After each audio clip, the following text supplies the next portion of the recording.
இந்த மகரத்துல பிறந்தவங்க பாத்தீங்கன்னா சந்திர பகவானுடைய வீடு தான் 7ஆம் இடமா வருது. சோ இங்க வந்து பாத்தீங்க அப்படின்னா சந்திர பகவான் அப்படிங்கும் போது உங்களுடைய அதிகாரம் அப்படிங்கிற விஷயத்துக்குள்ள ஒரு பயம் அப்படிங்கறதா இருக்குமோ தவிர அந்த பாசம் அந்த கட்டுக்கோப்புக்குள்ள வந்து அவங்க வந்து உங்களுக்கு பார்த்தா ரொம்ப பிடிக்கும். பட் ஆனா ஒரு மன அழுத்தத்துக்குள்ள அவங்க வாழ்க்கை இடத்துக்கு போற மாதிரிதான் இருக்கும். நீங்க என்னதான் பார்த்து பார்த்து பண்ணாலும் கூட சின்ன சின்ன மன கசப்புகள் அவங்களுக்குள்ள இருக்கும். உங்கள் ஜாதகத்துல சனி சந்திரனோட சேர்க்கை இருக்கு, இல்ல நட்சத்திர பாதத்துல சேர்ந்திருக்கு, குழப்பு தோஷம் இருக்குன்னா உங்க ஜாதக அதே மாதிரி அமைச்சுக்காதீங்க. இது ஒரு முக்கியமான ரூல் மகரத்துக்கு மட்டும்.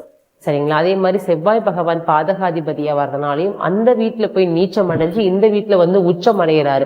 அதனால திருமண வாழ்க்கை வந்து பாத்தீங்கன்னா மேக்சிமம் மகரத்தை பொறுத்தளவுக்கு தாம்பத்தியம் குறைவா இருக்கு அப்படின்னா தாயை போலவே மனைவி அமைவாள் அப்படிங்கிறது தான் ஒரு முக்கியமான ரூல்.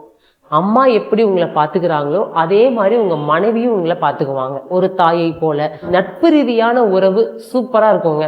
ஆனா தாம்பத்தியம் அதிகம் எதிர்பார்த்தீங்க அப்படின்னா அந்த இடத்துல வந்து நிறைய பிரச்சனைகள், ஒரு மன அழுத்தத்துக்குள்ள கண்டிப்பா இருப்பீங்க.